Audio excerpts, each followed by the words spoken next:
Semuanya, eh, meskipun puasa semangat ya.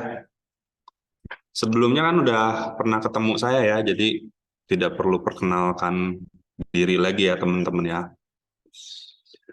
Atau ada yang belum kenal? Sepertinya masih pada tidur ya Alia ya.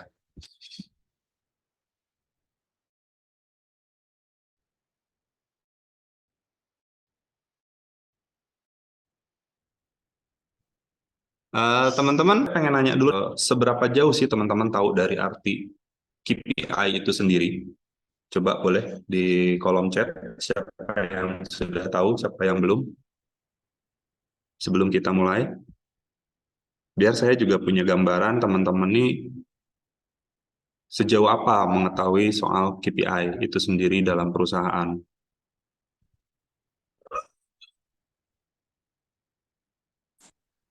Oke, dari dia Dian Indah Fitriani belum tahu Kak. Oke, yang lain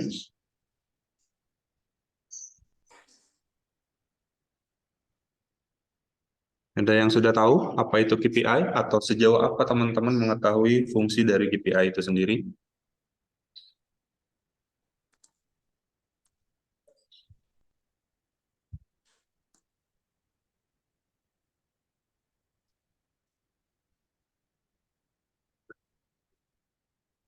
Belum tahu juga dari Dokter Rin Endah Widiati.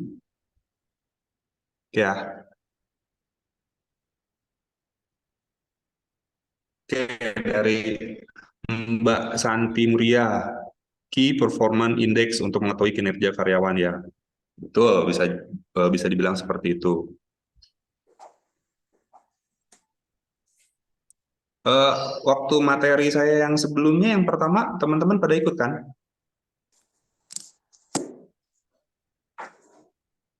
Yang sebelumnya saya ngebahas culture bagi perusahaan. Mau dibawa kemana sih perusahaan ini? Itu tergantung dari leadernya gitu kan. Oke ya, kita mulai aja ya.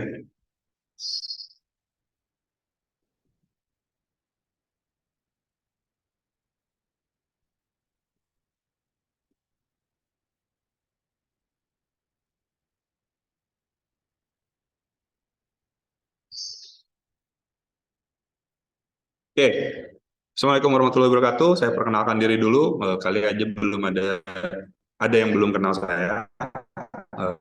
Saya Sandy.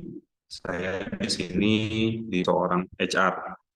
Yang ingin saya bahas untuk hari ini itu adalah pentingnya KPI dalam perusahaan. Apa sih KPI itu? KPI itu adalah Key Performance Indicator atau lebih dikenal dengan KPI adalah alat yang berfungsi untuk mengukur kinerja jangka panjang perusahaan secara keseluruhan.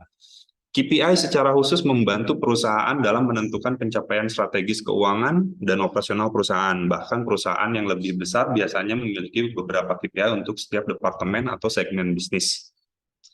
Oke, sebelum saya lanjut ya teman-teman, kalau ada yang mau langsung tanya, langsung aja ya. Jadi stop aja tengah jalan, karena saya di sini tidak mau kesannya adalah mengajar atau ngajarin teman-teman, karena saya sendiri pun masih perlu banyak belajar.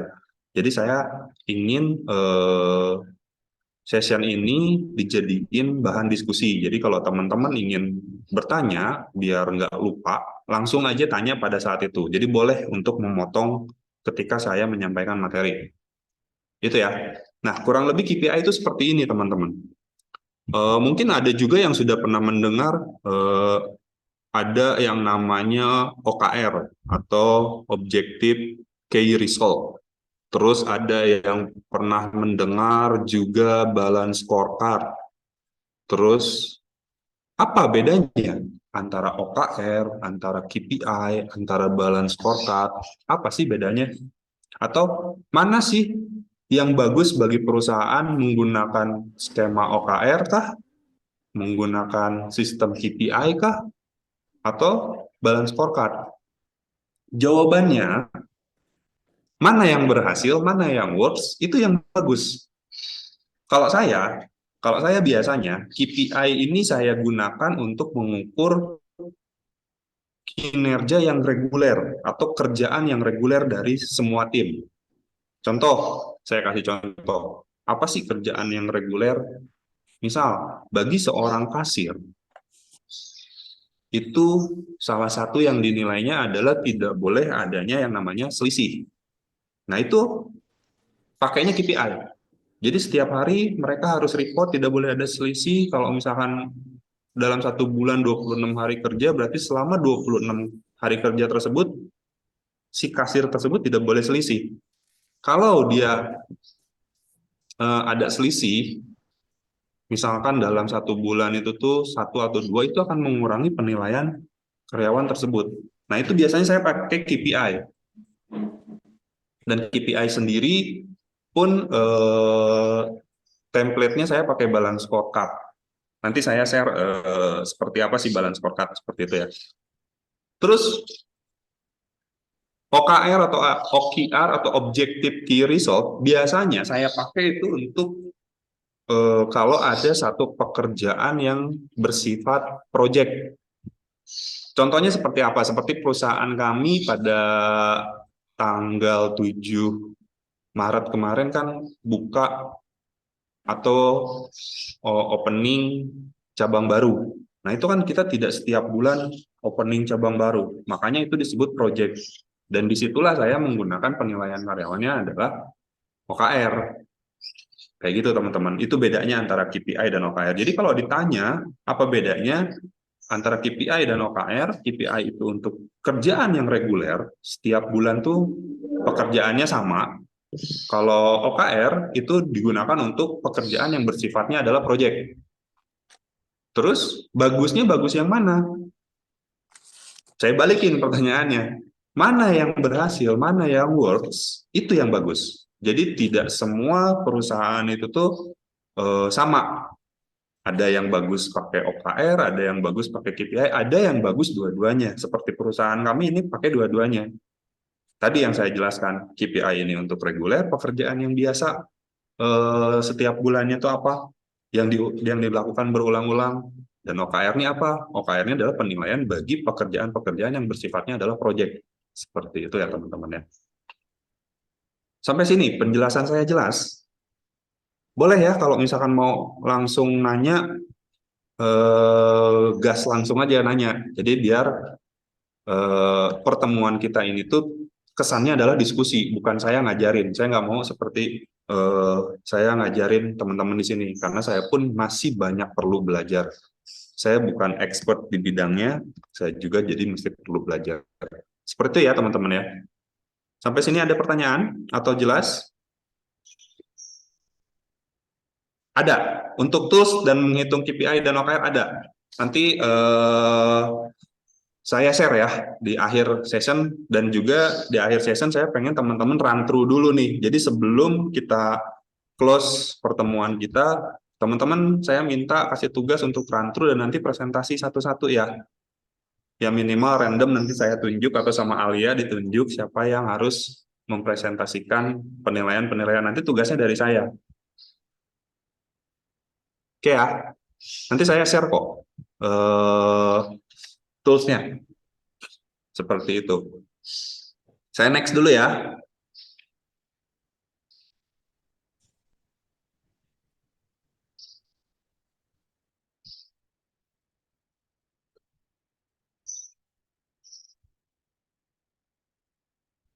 Manfaatnya dari KPI itu sendiri apa? Yang pertama, menumbuhkan produktivitas dan moral karyawan perusahaan. Memudahkan identifikasi permasalahan karyawan. Nah, biasanya kan sempat kemarin-kemarin saya sama salah satu mitra kita, yaitu Dokter Aryani yang dari Balikpapan.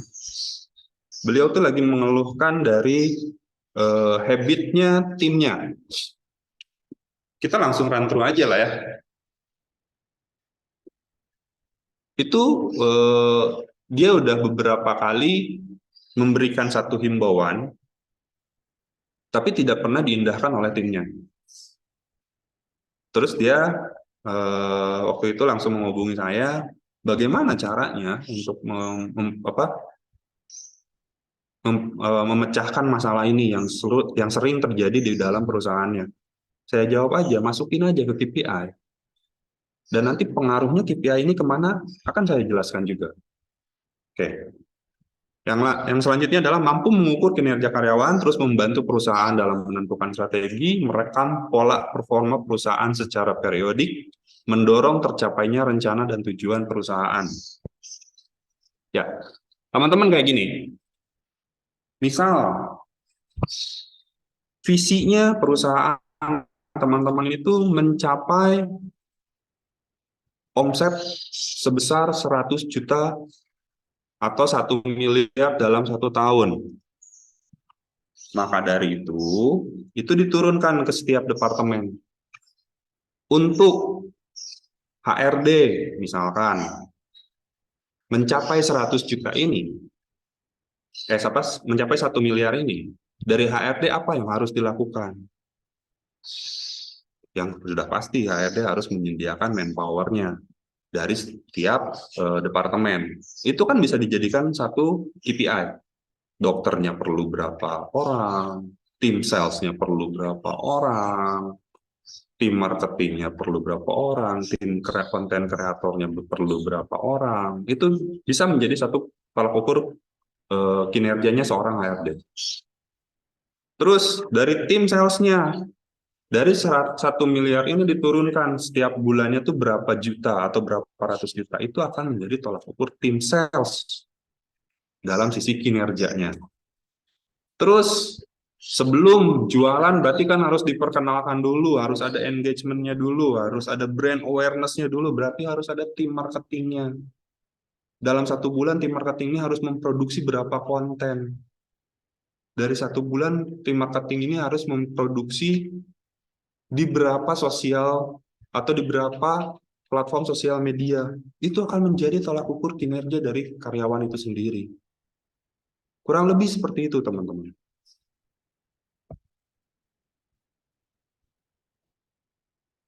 Cara menyusunnya seperti apa? Yang pertama tadi saya jelasin. Tentukan tujuan yang jelas. Terus pilih beberapa KPI untuk setiap tujuan.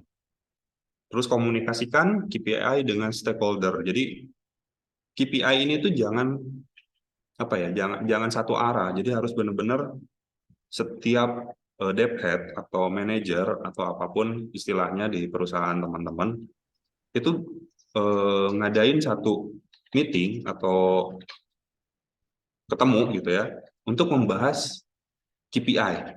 Jadi timnya akan dinilai apa aja. Itu harus ditentukan dulu oleh setiap stakeholder dan harus disepakati oleh semua jajaran-jajaran stakeholder atau pemimpin atau leader dalam satu perusahaan. Dan yang paling pentingnya lagi, tinjau KPI ini secara rutin karena dari hasil KPI ini kita bisa menentukan mana yang works, mana yang enggak. Mana yang akan kita duplikasi, mana yang kita cut. Jadi strategi itu tuh kan tidak selalu semuanya dipakai. Jadi ketika ada satu strategi yang tidak berhasil, ya maka kita cut. Misal saya kasih contoh. Untuk KPI sales, yang pertama ada yang namanya canvas atau door to door atau event. Bikin event dalam 1 bulan berapa? Misalkan 4 atau 8. Nah, itu menjadi satu KPI. 8 event dalam 1 bulan. Terus ada lagi strateginya dari tim marketing ini untuk menambah leads selain event, yaitu telemarketing. Telemarketingnya itu follow up. Misalkan dalam 1 hari follow up 20 database. Nah, dari event dan dari follow up, kan itu pasti ada nilai, ada angkanya ya. Yang tadi follow up 20 sehari kali 26 ya kisaran berapa ratus gitu kan. Terus yang tadi event 8. Nah, itu mereka mencapai berapa tuh? Nah, itu akan menjadi persentase, menjadi nilai. Terus nanti kita lihat lagi dari event menghasilkan berapa rupiah. Dari follow up menghasilkan berapa rupiah. Kalau misalkan dari salah satu itu, dari dua strategi itu ada yang tidak menghasilkan apapun atau jelek, ya kita kan bisa cut di situ. Nah itu pun salah satu fungsi dari KPI. Jadi kita bisa melihat semuanya tuh, mengukur semuanya tuh maksimal atau tidak. Dan yang bagus kita bisa duplikasi, kita bisa perbanyak seperti itu. Terus perbaharui tujuan KPI sesuai dengan kebutuhan. KPI ini tuh harus benar-benar diupdate. Kayak misalkan tujuannya apa dulu nih? Tujuannya leads misalkan, tujuannya database. Maka yang dinilainya bukan selling, tapi marketing activity seperti tadi saya sebutkan. Apa sih marketing activity atau kerjaan yang bisa menghasilkan leads? Misal memperbanyak iklan, kan itu grup Facebook kayak atau di grup-grup WhatsApp sekolah kayak atau di mana gitu. Nah, itu juga bisa menghasilkan leads. Beda halnya ketika dari leads tersebut ingin dikonversi menjadi rupiah atau revenue, maka activity-nya pun berubah, maka KPI-nya pun akan berubah. Seperti itu, dan ini harus terus-terusan dijaga.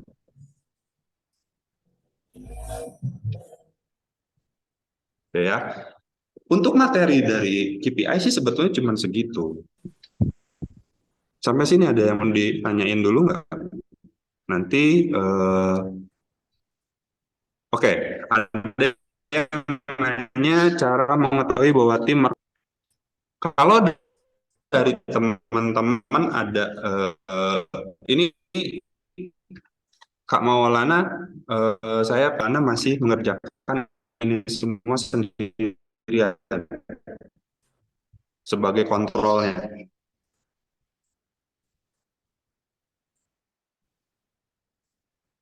Kalau aja langsung, ada tim ya. Oke, kalau di kami, eh, kita pakai yang namanya dashboard. Jadi setiap follow up atau prospek seharinya 20 itu mereka capture.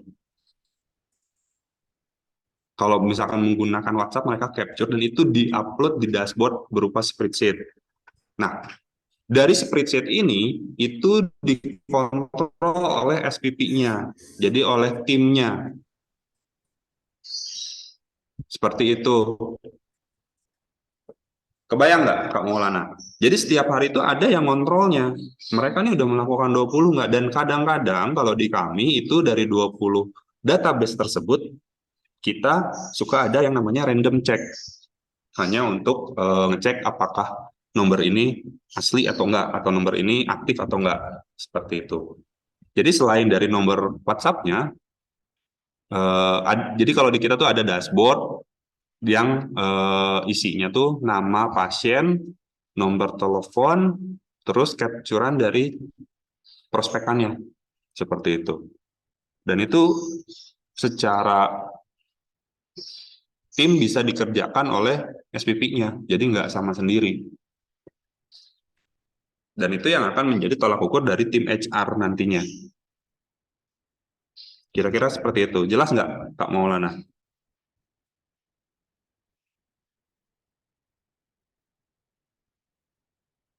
Oke, paham ya? Terus ini ada pertanyaan dari Dr. Aryani, Kang, jelasin lagi tadi maksudnya dari marketing kemudian menjadi rupiah maka KPI-nya berubah. Ya, yang pertama tentuin dulu marketing ini mau jalannya di leads dulu atau di KPI dulu. Apa di rupiah dulu. Nah, kalau misalkan saya atau di perusahaan kami, biasanya yang namanya marketing itu adalah leads dulu. Karena marketing ini job desk utamanya adalah memperkenalkan atau yang bisa kita sebut adalah brand awareness gitu ya. Karena kalau orang mau beli ke kita kalau nggak kenal gimana caranya? Maka dari itu di kami ini tim marketing dan tim sales itu dipisah secara activity-nya. Kalau orangnya tetap sama ya nggak apa-apa, tapi secara activity-nya itu dipisah. Activity marketing, kalau misalkan dia ingin mendapatkan leads dulu atau brand awareness dulu, itu Contohnya misalkan dari iklan. Berapa database yang bisa dihasilkan dari iklan? Iklannya harus berapa kali tayang dalam satu hari atau dalam satu minggu. Itu marketing activity-nya. Terus dari database yang sudah ada, itu kan pengennya kita menghasilkan rupiah kan dari database itu. Nah, maka dibuat lagi KPI-nya untuk menjadikan rupiah dari database-database tersebut itu apa activity-nya. Contohnya tadi yang seperti Kak Maulana sampaikan, yaitu membuat follow up top prospek seharinya 20. Nah, sekarang kalau misalkan mau dijadikan rupiah, database-nya tidak ada, tidak memenuhi 20 sehari, itu gimana? Maka dari itu harus ada yang namanya marketing activity untuk mengumpulkan database-database tersebut. Kayak gitu, Dokter Aryani. Paham nggak, Dok? Oke, siap. Kita coba Paham. ini ya. Nanti saya share ke teman-teman. Oke, sudah keluar.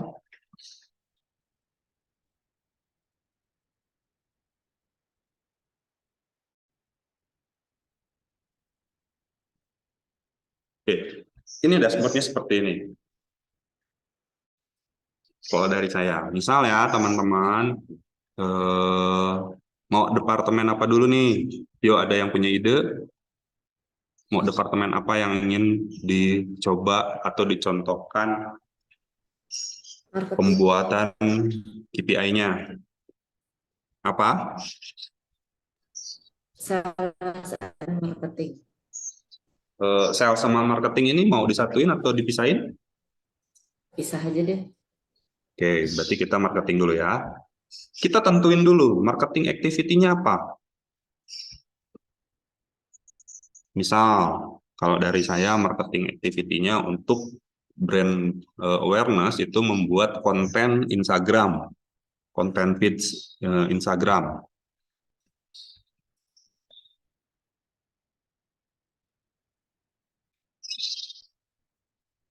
Nah, targetnya mau berapa dalam satu bulan ini? Sehari satu berarti 26. Kalau sehari dua ya 26 kali dua berarti 52. Kita anggap dua ya sehari berarti 52 dalam satu bulan. Oke. Terus dari selain konten feed Instagram, mau apa lagi untuk menghasilkan leads baru atau database baru dari iklan? Iklan ini dalam satu bulan mau berapa kali? Misal 26 dalam satu bulan.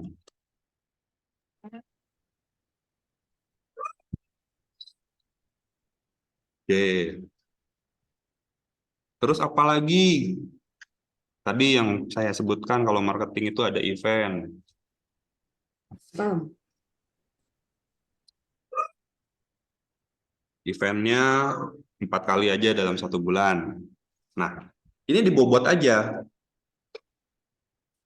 Kalau mau dipukul rata nggak jadi masalah. Kalau misalkan antara konten feeds, iklan, dan range event ini tuh bobotnya sama misalkan, nggak apa-apa.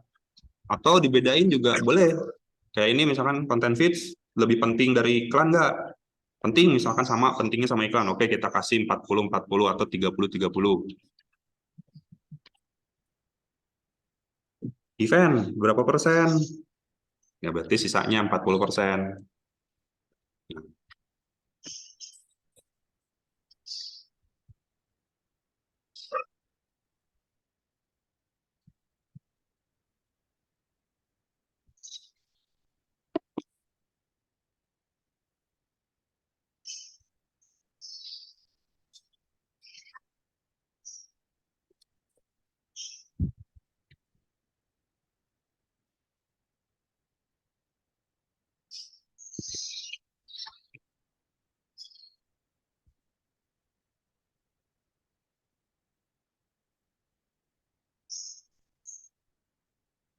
Nah, di sini sama teman-teman itu dari hasil-hasil dashboard yang tadi saya sampaikan itu kan bisa dicek. Week 1 mereka ini content feeds udah berapa?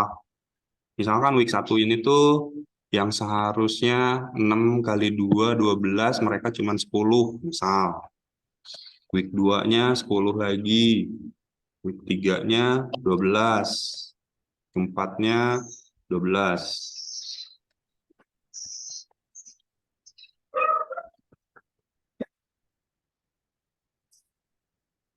Kelihatan langsung. Dari 30%, mereka hanya nyampe 25%. Kita isi lagi yang lain ya.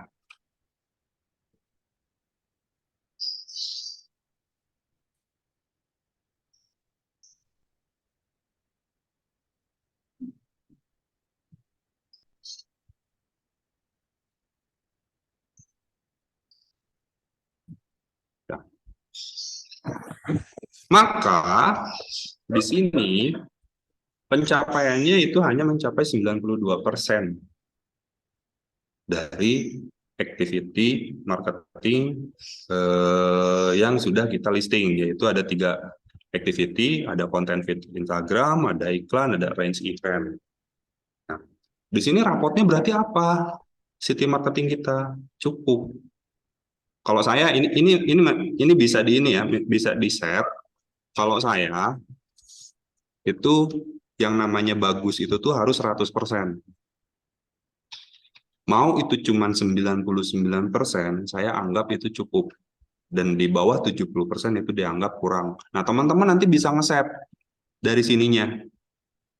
Ini yang baik ini mau berapa persen, itu bisa di set di sini. Boleh nanti masing-masing tinggal di set beda-beda aja.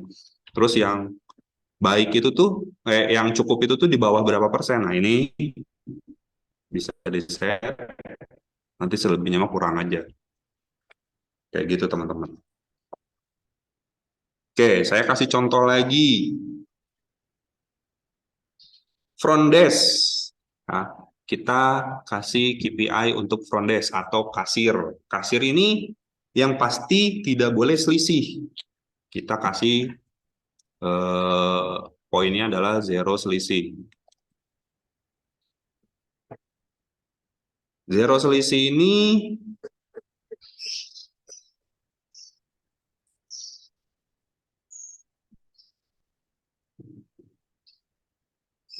kasih.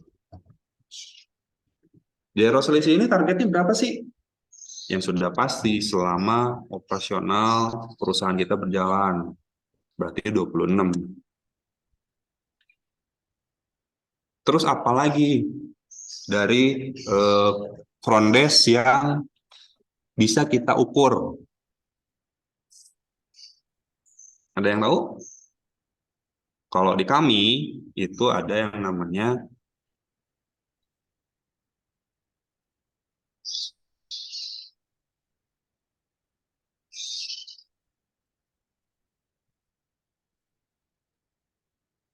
ini targetnya rupiah.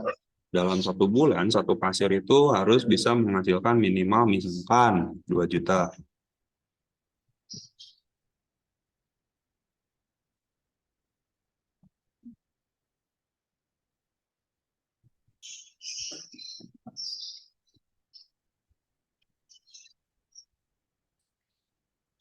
Salah.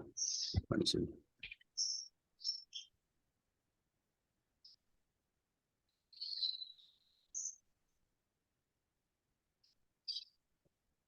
Oke. Apalagi yang bisa diukur dari seorang kasir?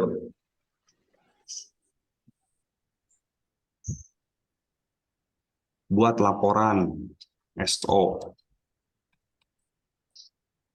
atau stock of name. Itu laporan SO bikin 4. 4 itu berarti seminggu sekali mereka harus membuat laporan SO. Nah, ini juga nanti bisa diukur sama teman-teman. Mana nih dari ketiga activity seorang kasir ini yang bobotnya lebih penting daripada poin 1 dan yang lainnya. Kalau dari saya, Yang pasti zero selisih ini harus nggak boleh atau menjaga pencatatan jangan sampai ada selisih. Jadi bobotnya harus lebih besar daripada yang lainnya. Oke, penjualan produk ini bobotnya berapa? Nah, kita anggap 30 aja. Berarti sisanya 20. Nah, ingat teman-teman kalau yang selisih, yang zero selisih, itu kan berarti decrease ya, bukan increase. Kalau ini kan increase nih, kayak kayak yang rupiah ini kan increase misalkan bahwa minggu ini minggu pertama dapat 200.000, nah, minggu kedua dapat 300.000, minggu ketiga dapat 500, minggu keempat cuma dapat 100. Nah ini kan increase ya, 100 bukan sejuta. Nah ini increase berarti. Tapi kalau ini harus ngurangin. Jadi si 26 ini harus ngurangin gitu. Jadi kalau misalkan dia dalam minggu pertama ini melakukan selisih itu 2 kali. Nah, jadi dia berkurang. Itu rumusnya beda. Nanti bisa dipelajari di sini aja. Itu cuma dibalikin aja sih target-target yang dibagi achievement atau achievement yang dibagi target. Ini achievement dibagi target atau target dibagi achievement. Terus di minggu kedua ada nggak? Nggak ada. Misalkan minggu ketiga ada nggak? Nggak ada. Minggu keempat ada selisih lagi nggak? Ada. Misalkan 1. Nah, berarti dia dari 50%, nilainya tuh hanya 44%.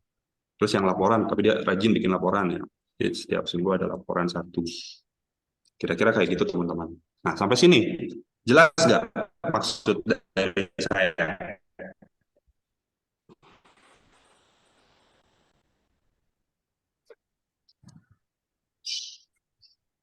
Jelas nggak teman-teman? Halo?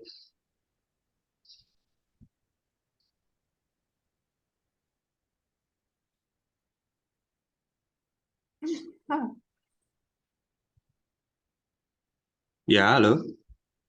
Jelas nggak?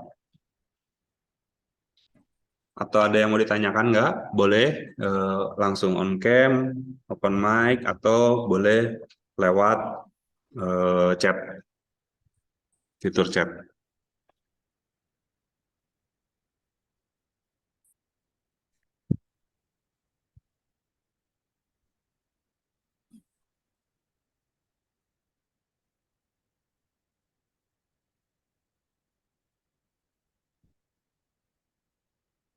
Ya, kalau nggak ada yang saya mau ditanyain, saya lanjut ya.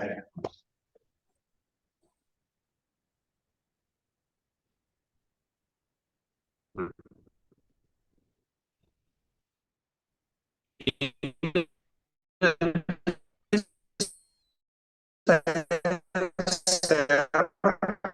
Untuk kinerjanya. Jadi setiap bagian itu tuh harus ada penilaiannya, kayak marketing, ada kasir, mungkin nanti ada HR, ada finance, ada operasional, ada sales. Nah kalau sales tuh paling gampang lah nentuin KPI-nya. Sales tuh hanya sebatas dari revenue. Revenue-nya misalkan berapa tuh. Kayak ini nih, kayak yang penjualan produk yang telah ditentukan, nah itu sales. Terus sales itu kalau pas dia target marketnya adalah pabrik, berarti dalam 1 bulan dia harus visit, tentuin aja tuh dalam 1 bulan dia harus visit kisaran 2 pabrik, karena biasanya kalau pabrik itu tuh kita bisa berulang-ulang untuk visit ke tempat mereka. Jadi misalkan satu pabrik itu kita bisa melakukan negosiasi, proses segala macam itu tuh sampai kerjasama tuh bisa memakan waktu 1 sampai 2 minggu gitu. Ya kita anggap aja 2 misalkan. Dari 2 ini akan menghasilkan berapa kedai dua, terus revenue-nya misalkan 200 juta satu bulan, visit pabriknya dua, berarti setiap pabrik harus menghasilkan 100 juta. Nah, dari dua pabrik ini harus menghasilkan berapa kerjasama. Nah, biasanya kerjasama pabrik ini tuh bisa banyak tuh, kerjasama dengan HRD-nya, kerjasama dengan tim line apa sih, eh, shifting lainnya tuh, itu kan bisa dibikin kerjasama untuk penjualan produk segala macam gitu, penjualan baik di penjualan produk Pak, baik itu penjualan jasa. Jadi mereka nih bisa kerjasama sama perusahaan kita, baik dari sisi penjualan produk, baik dari sisi jualan jasanya, itu bisa dibikin kerjasama seperti itu. Itu untuk tim sales biasanya saya bikin KPI-nya seperti itu. Oke. Yang selanjutnya itu ada yang namanya penilaian apa ya, sikap kerja. Nah, untuk penilaian sikap kerja ini saya biasanya menggunakan sistemnya itu 360 derajat, atau yang menilainya itu tidak hanya satu orang. Itu biasanya atasannya, kalau punya bawahan tuh bawahannya, kalau nggak punya itu rekannya, partnernya, yang ketiga adalah HR. Itu nanti yang menilai paling tinggi bobotnya itu biasanya atasannya langsung. Terus yang kedua HR, yang ketiga staff atau partner atau bawahannya. Nah, ini saya kasih bobot 50, 25, 25. Nah, apa aja yang dinilai? Ini saya cuma kasih contoh ya. Misalkan yang pertama itu deal done. Deal done ini dalam artian setiap tugas yang diberikan itu selalu selesai. Nah, ini tinggal dinilai aja. Kita bisa lihat di kolom ini, kalau 4 sangat baik, kalau 3 baik, 2 cukup, 1 kurang. Nah, ini tinggal ditentuin aja di sini. Misalkan ini 4, ininya 2, ini 3, ini 4, 2, 4. Nah, kira-kira seperti ini.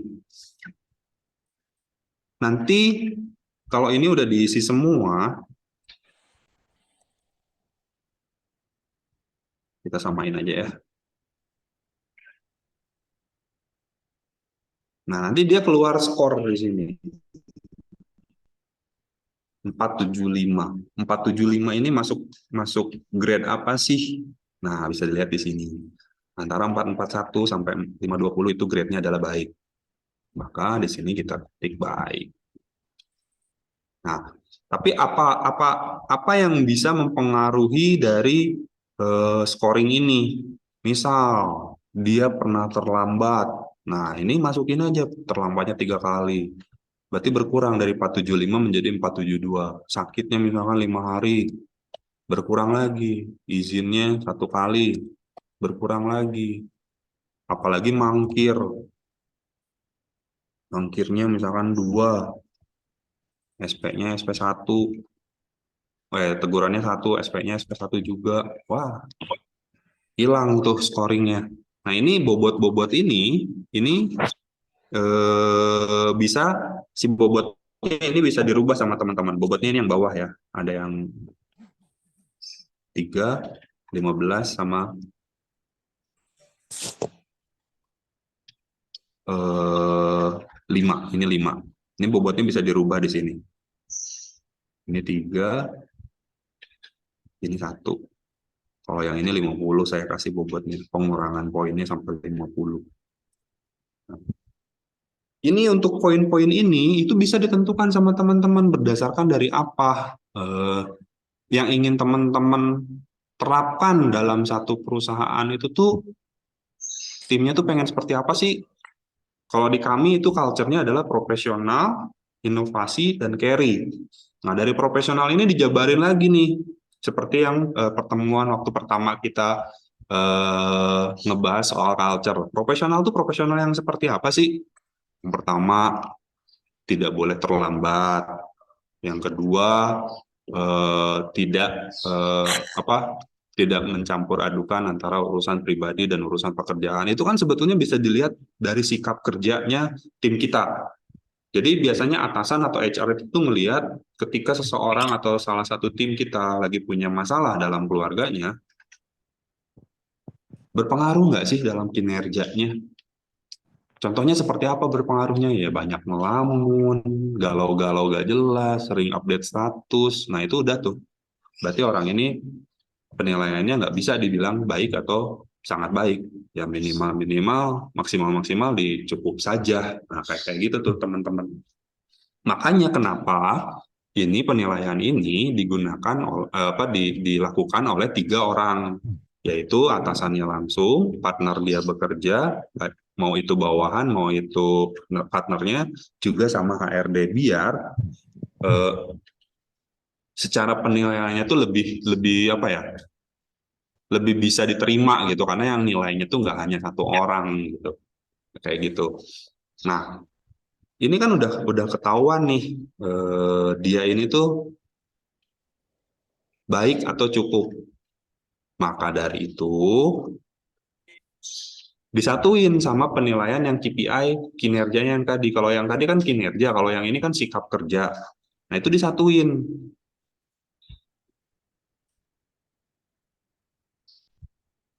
Oke, bentar ya, ada yang nanya, Kang, bagaimana menentukan besaran persentase bobot?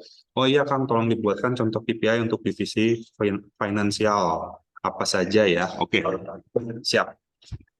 Nah, ini beresin dulu yang sikap kerja dulu ini. Nanti kita masuk ke balik lagi ke yang tadi ya, untuk Mbak Elis. Nanti ini disatuin nih. Tadi yang tadi KPI itu adalah kinerja, kalau yang ini sikap kerja nanti disatuin. Akan menjadi performance appraisal. Cuman bedanya yang ini sama yang tadi, kalau yang ini biasanya ini tergantung perusahaannya masing-masing ya teman-teman. Kalau misalkan kalau saya pribadi, tapi secara perusahaan di sini ini dilakukan setiap 1 bulan sekali. Tapi kalau saya secara pribadi sebagai HRD dan berpengalamannya di tempat lain, yang ini tuh lebih baik dilakukannya adalah 3 bulan sekali saja. Kalau yang KPI tadi dilakukan baru sebulan sekali.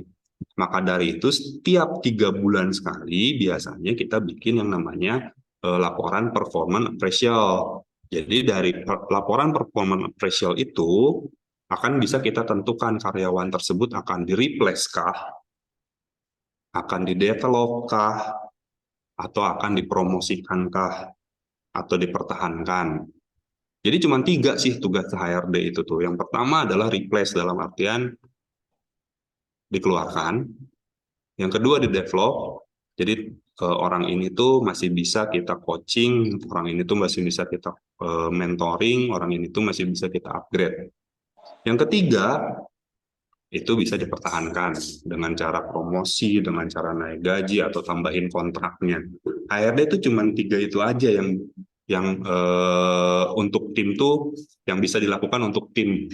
Jadi dari hasil penilaian-penilaian ini itu bisa menjadi landasan kita atau dasar kita untuk menentukan nasib dari tim kita tersebut. Oke, performance appraisal itu seperti apa sih? Nanti ya saya share lagi ya.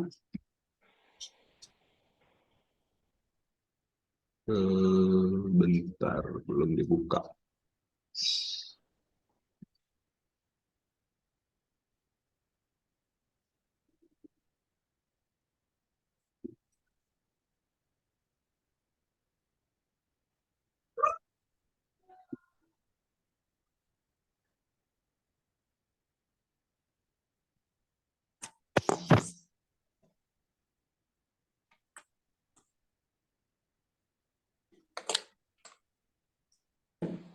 Nah, ini ya. Ini kita bisa kategorikan setiap tim kita. Enigma itu tuh yang secara performance-nya low, yang secara potensialnya high. Ini yang tadi, 2 penilaian tadi kita gabungin ke sini. Jadi di sini kita bisa kategorikan tim kita yang secara performance-nya low, tapi secara potensialnya cukup. Yang underperform berarti yang performance-nya low, potensialnya juga low. Terus yang growth Ini yang performance-nya cukup, tapi potensinya tinggi. Terus yang core, yang cukup dua-duanya, yang efektif employ, yang secara performance-nya cukup, tapi potensinya kurang. Nah, ini istilah-istilah ini bisa digunakan, bisa diganti menurut pemahaman teman-teman masing-masing ya. Kayak tadi, kalau dari saya yang KPI itu tuh kan kinerja. Kalau yang tadi, yang kedua itu adalah penilaian sikap kerja. Jadi ini bisa diganti. Jadi misalkan di sininya cukup secara kinerja, rendah secara sikap kerja. Nah ini kita bikin metrik seperti ini, 9 box metrik seperti ini, biar kita tahu ada berapa karyawan nanti yang masuk kriteria stars. Star ini tuh yang high perform sama high potensial. Nah ini yang tadi saya bilang, ini bisa kita jadiin talent management kita, bisa kita naikin jabatannya, bisa kita pertahankan kontraknya, atau bahkan bisa kita tentukan menjadi pegawai tetap, misal gitu, atau kayak naik gaji. Ini yang bisa menentukan itu semua. Terus yang di tengah ini yang bisa karyawan yang di-develop. Dan di sini pun kita bisa jadi tahu, dia ini di-develop atau di coaching atau di mentoring itu dari sisi apanya sih? Kan tadi ada yang sikap kerja, ada yang dari kinerjanya. Kalau dari sikapnya seperti apa kita akan mendevelop mereka, seperti apa kita akan coaching mereka. Tapi kalau dari kinerjanya, apa kekurangan mereka, skill apa yang mereka butuhkan, baru kita eh, kasih berupa e-course, berupa pelatihan-pelatihan, seperti itu. Itu kan beda, jadi nge-treat karyawannya beda, secara nge-developnya tuh beda. Ada yang secara, kalau untuk sikap kerja kan itu kayak lebih man to man untuk ngobrol biasa aja gitu. Tapi kalau untuk kinerjanya itu mungkin ada skill yang tidak dimiliki oleh si karyawan tersebut. Jadi beda gitu secara developnya. Nah yang ini, yang enigma, yang assess, yang underperform ya silakan. Kalau saya pribadi yang underperform ini atau yang assess sampai ke underperform ini biasanya saya langsung cut aja. Bisa nunggu, bisa menggunakan SP, bisa nunggu sampai kontraknya habis seperti itu kira-kira teman-teman. Ya, tadi ada yang minta bagaimana untuk divisi finansial. Oke, finansial itu nggak jauh-jauh dari kasir ya, teman-teman. Oke. Biasanya kalau di sini finance tuh apa yang dibutuhkan bagi seorang leader dari finance? Tadi itu siapa ya? Mbak Elis. Biasanya apa yang dibutuhkan dari Mbak Elis dari seorang finance? Bisa kita diskusi aja langsung. Membuat laporan keuangan yang akurat, Kang. Oke, berarti yang pertama adalah zero ya, zero selisih ya. Jadi tidak boleh ada selisih dari pencatatan revenue ya. Oke, kita tulis itu aja, zero selisih. Yang pertama itu. Yang kedua apa sih dari finance ini? Sebagai seorang leader tuh dengan adanya finance itu tuh apa? Biasanya kalau kami di perusahaan ini, finance ini tuh menjaga EBITDA minimal, itu tentuin masing-masing. Kalau di kami itu minimal di 20%. Jadi pengeluaran dan pemasukan itu tuh kita harus bisa nge-save kisaran 20%. Jadi menjaga EBITDA. Ini udah dapat materinya belum dari Mas Eko untuk EBITDA? Mbak Elis. Pas saya berhalangan itu, Kang. Oke, nanti suka minta aja nanti sama Alia itu, kalau nggak salah Al kita masih punya gratis ya. Nah, menjaga EBITDA ini 20%. Biasanya finance itu tugasnya seperti itu. EBITDA ini apa sih? EBITDA ini tuh dari 1 bulan full revenue kita sama biaya-biaya lain-lainnya, operasional lah, biaya marketing lah, biaya gaji lah, itu harus punya 20% yang bisa kita save. Anggap 100 juta, maka dari itu pengeluarannya harus 80 juta. Biar kita bisa nge-save 20%-nya atau 20 juta. Nah, berarti menjaga EBITDA ini itu menjadi salah satu tugas dari finance. Jadi dia bisa mengontrol nih pengeluaran-pengeluaran. Kalau misalkan udah melebihi EBITDA 20%, pengeluaran perusahaan itu sudah mulai ditahan, dilemparin nanti ke bulan depan. Nah, itu biasanya sebagai salah satu tugas dari seorang finance, Mbak Elis. Oke, targetnya berapa? Targetnya 20%. Kita tulis aja targetnya 20%. Nah, ini biasanya ini mah increase sih.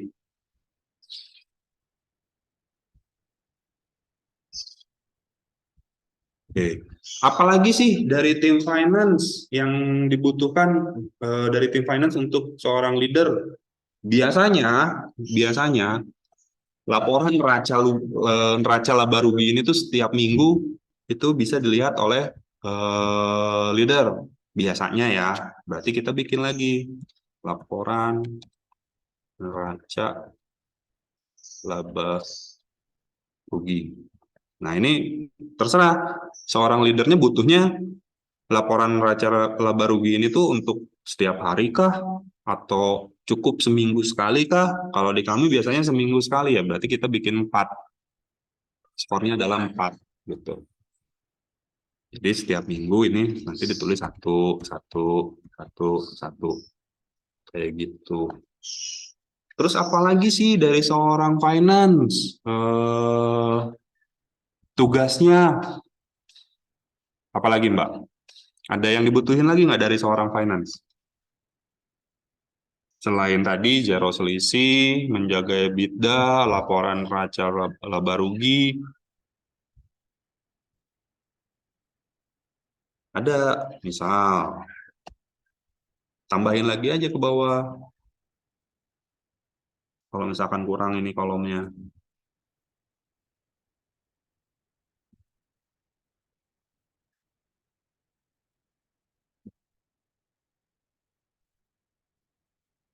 Sini dia. Yaitu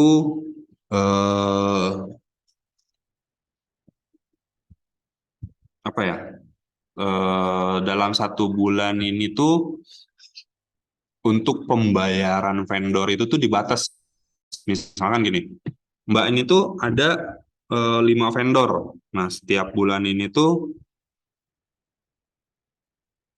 mau dibayarnya berapa vendor dulu. Kalau tadi yang EBITDA kan secara rupiahnya, secara vendornya pun bisa dikunci. Jadi nanti dari rupiahnya bisa kita mainin yang seharusnya kita bayar 20 juta misalkan, nah ke vendor A, tapi sama finance itu di lobby biar bayarnya 10 juta dulu, biar 10 jutanya lagi bisa dibayarin ke vendor yang lain. Nah, itu kan menjadi tugasnya seorang finance atau purchasing.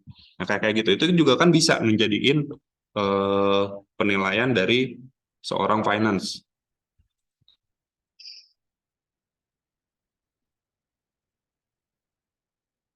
Pat misalkan gitu.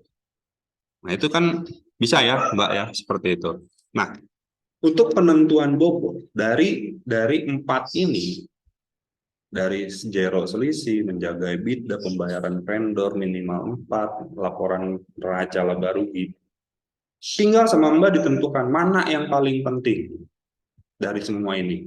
Scoringnya tuh mana yang paling penting. Kalau dari saya, yang paling penting itu yang pasti adalah EBITDA. Nah, EBITDA ini kita gedein aja scoringnya 40% misalkan. Nah, zero selisih ini sama pembayaran vendor, mana yang paling penting? Sama laporan neraca laba rugi, mana yang paling penting? Kalau dari saya, scoring nomor 2, yang paling penting itu adalah zero selisih. Jadi kita bisa kasih bobotnya 30%. Udah 70, berarti ini bisa di sininya 20%, bisa di sininya 10%. Kayak gitu, Mbak. Sampai di sini paham nggak, Mbak? Iya, Kang. Jadi kalau bagian finance itu juga mereka menentukan tindakan apa, bukan hanya membuat laporan saja gitu ya, Kang ya? Ya, betul. Karena dari finance itu tuh kan yang paling pasti adalah menjaga eh, cash flow kita kan.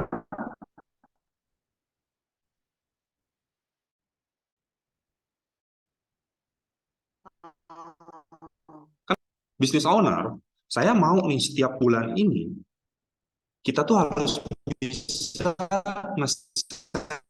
nge-money kisaran 20% dalam satu bulan. Pasti begitu kan? Gak mau si duit ini tuh apa ya, kalau bahasa Mas Eko tuh aur-auran gitu. Bahasa Mas Eko tuh keluarnya nggak jelas, masuknya nggak jelas gitu. Iya kan? Jadi ketika EBITDA ini sudah, misalkan Mbak sudah menentukan apa dalam satu bulan ini tuh kita harus mendapat 20%. Nah, ketika ini EBITDA udah mau tipis-tipis nyampe 20%, itu udah mulai ditahan nih pengeluaran-pengeluaran. Pengajuan-pengajuan ini tuh sama tim finance tuh ditahan. Vendor-vendor pun dilobi untuk dibayarkan di bulan depan. Kayak kayak gitu. Itu kan dari tim finance juga. Salah satunya job desk dari tim finance atau yang biasa kita sebut purchasing-nya. Seperti itu. Terus dari vendor itu kan diatur, misalkan vendor ini tuh kita punya 4 vendor, semuanya tuh dibayarnya 20 juta, 20 juta, 20 juta, misalkan jadi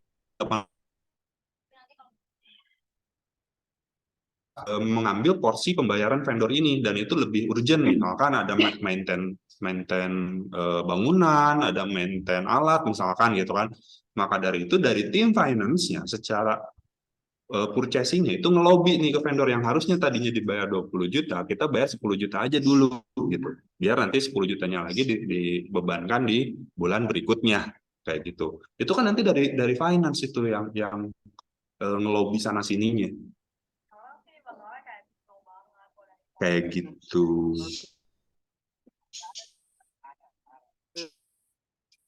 Terima kasih Kang.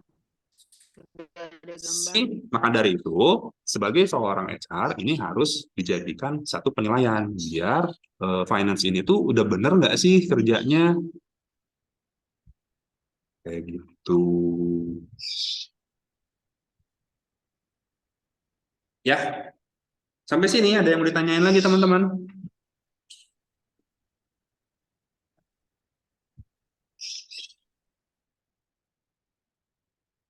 Nah, selanjutnya dari sini semua tadi dari penilaian secara kinerja, juga penilaian secara sikap kerja. Nanti saya akan share si tools-nya atau dashboard-nya.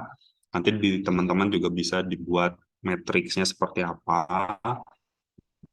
Terus selanjutnya biar berpengaruh kepada karyawan atau timnya, ini mau dijadiin apa sih? Nah, biasanya kalau dulu saya nih, tapi ini balik lagi ya, apakah ini bekerja atau enggak di perusahaan teman-teman, itu kan berbeda ya.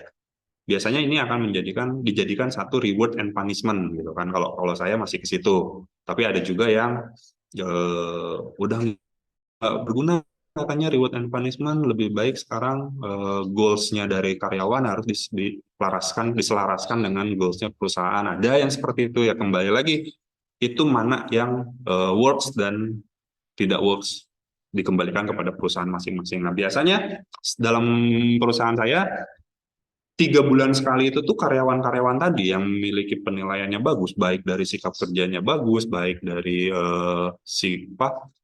kinerjanya bagus, itu dikasih reward. Rewardnya jangan berupa uang.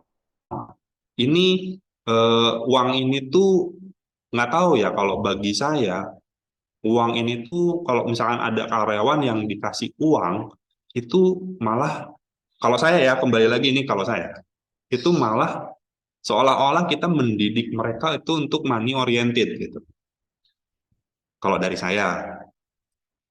Tapi kalau saya disuruh milih, saya lebih milih rewardnya tuh kayak mereka tuh dikasih misalkan voucher hotel untuk staycation, misalkan mereka dikirim untuk main ke misal ke Dufan gitu, sama makannya, sama uang transportnya. Nah itu tuh kayak kayak gitu aja rewardnya, atau dikasih voucher makan. Nah biasanya didampingi sama HR-nya. Jadi paling enak HR, siapapun karyawannya HR selalu ikut gitu. Nah kayak gitu-gitu. Dan ini bisa kita dokumentasikan activity mereka ketika mendapatkan reward tersebut, dan itu kita bisa share ke tim yang lain sebagai bahan untuk memotivasi mereka bisa mendapatkan apa yang karyawan terbaik dapatkan saat ini. Nah, itu biasanya kita lakukan 3 bulan sekali. Nah, yang punishment-nya itu apa aja? Beda-beda. Yang punishment-nya juga kita bisa klasifikasikan dari mulai tingkatan rendah, medium, sampai tinggi ya. Kalau tinggi, ya itu sama aja di buy aja gitu, diputus kontrak aja secara langsung. Mungkin ada yang tidak, yang rendahnya nih seperti apa, misalkan tidak boleh ngambil cuti selama 1 bulan, misal gitu kan, atau bersih-bersih bantuin cleaning service selama 1 bulan, nah misal kayak gitu, itu kan juga udah sebagai punishment bagi mereka gitu. Nah, kira-kira seperti itu teman-teman. Ada lagi yang mau ditanyain sebelum saya akhiri, dan nanti akan saya di akhir sesi akan saya share semua template-nya,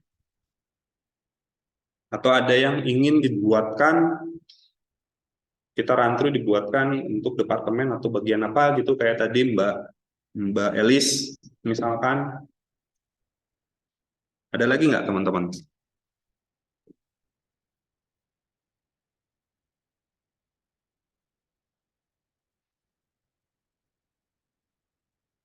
Mbak Aryani hadir? Nggak comel nih Mbak Aryani nih. Biasanya comel nih.